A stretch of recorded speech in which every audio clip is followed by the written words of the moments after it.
só um teste que tem sido feito basicamente no iniciante. É verdade.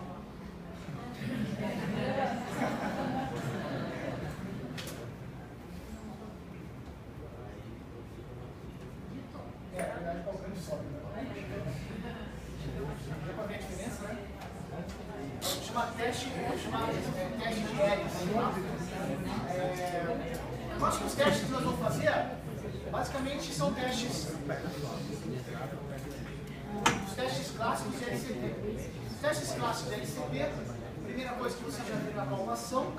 Segundo teste, é o teste do seg posterior.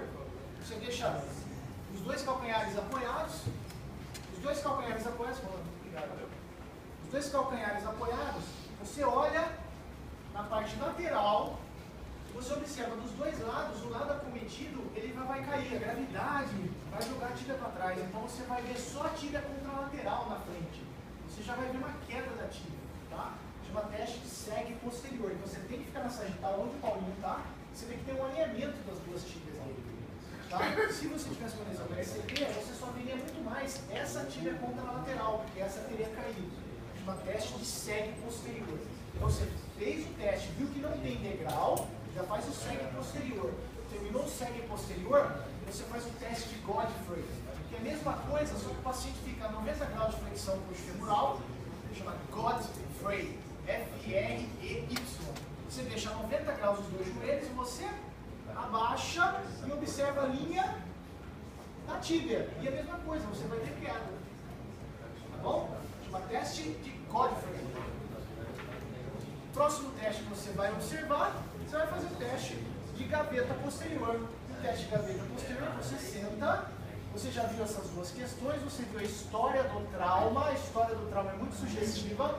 Bateu o joelho no painel do carro no acidente, caiu de moto, bateu a tíbia no chão, veio o cara de carrinho, veio de trás para frente, caiu no joelho, no chão,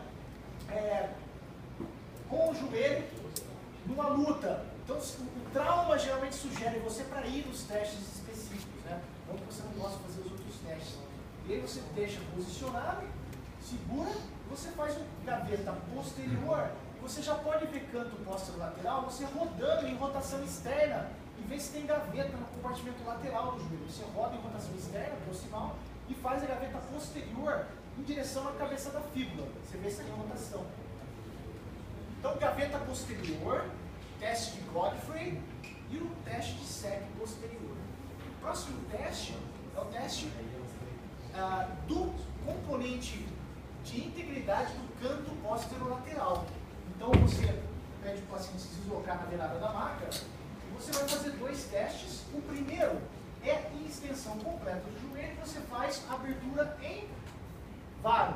Se abrir aqui, lesou tudo. Lesou LCA, lesou LCP, lesou canto, porque aqui tem um mecanismo de parafuso do joelho, a cápsula está super tensa. E se você lesou, foi estruturas grandes que foram embora. Em extensão completa, você vê que não abre nada. A 30 graus, você joga para o colateral lateral. E aí você tem uma pequena abertura um pouco mais pronunciada, isso é fisiológico do joelho. Então se você tiver aqui uma baita de uma abertura com um lado e com o outro lado, tem a história.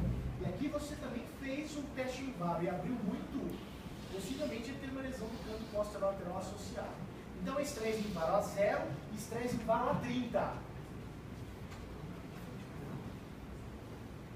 Outro teste para você observar a lesão do canto posterolateral junto com o LCP é o teste de recurvato. O teste de recurvato é você segura nos dois lados do paciente. Você segurou nos dois lados do paciente, levantou. O que você vai observar? O joelho lesado, ele fica com uma hiperextensão. Ele faz uma hiperextensão e ele roda externamente, por causa da falência do canto posterolateral. Então se chama teste do recurvato. Você levanta pelo hálux, você vê a diferença da extensão do joelho. Se for uma diferença muito discrepante, foi o joelho lesado, é mais um teste que ele teve lesão do LCP mais do canto posterolateral. E o último teste é o dial test. Dial test, ou teste da rotação externa, ele é feito dessa maneira, para diferenciar lesão do canto posterolateral de lesão do LCP. você segura no paciente os dois joelhos nessa posição em neutro, a 30 graus, e você realiza a rotação externa. Quando você realiza a rotação externa, esse teste, você pode ver com a mão uma diferença, e se você vê uma diferença discrepante, você chama um colega para poder medir o ângulo com um goniômetro de rotação externa. A angulação, em alguns estudos, acima de 10 graus de diferença entre um lado e outro, ou acima de 14, indica o quê? A 30 graus eu faço a rotação externa, se essa diferença for significativa, eu lesionei o canto posterolateral. Se eu fico a 90, e a 90 eu olho e eu faço novamente. Se essa diferença for discrepante, eu lesionei o LCP. Então, se eu faço a 30, eu faço uma rotação externa e é discrepante, eu lesionei o canto. Se eu fiz a 90 e eu fiz e não deu diferença, eu lesionei o LCP? Se eu fiz, deu diferença, e aqui a 30 graus não deu diferença, é igual, eu lesionei o quê? Então, o que nós vamos recapitular? Então, nós vamos recapitular. Faz só para vocês terem uma ideia, se vocês percebem a tibia subindo, então abaixo da tuberosidade anterior, faz a força especificamente distal e a perna sobe. Tá? Então, teste de Lelis, tá? Elis teste, perdão, Elis teste. Lelis é uma cantoria que tem também.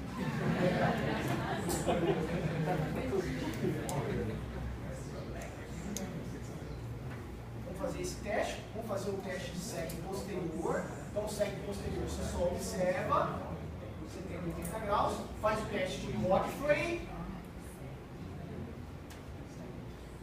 faz o teste de gaveta posterior, bilateral, de frente e de rotação externa, rodando externamente. Faz o teste de abertura em varo a 0 e a 30.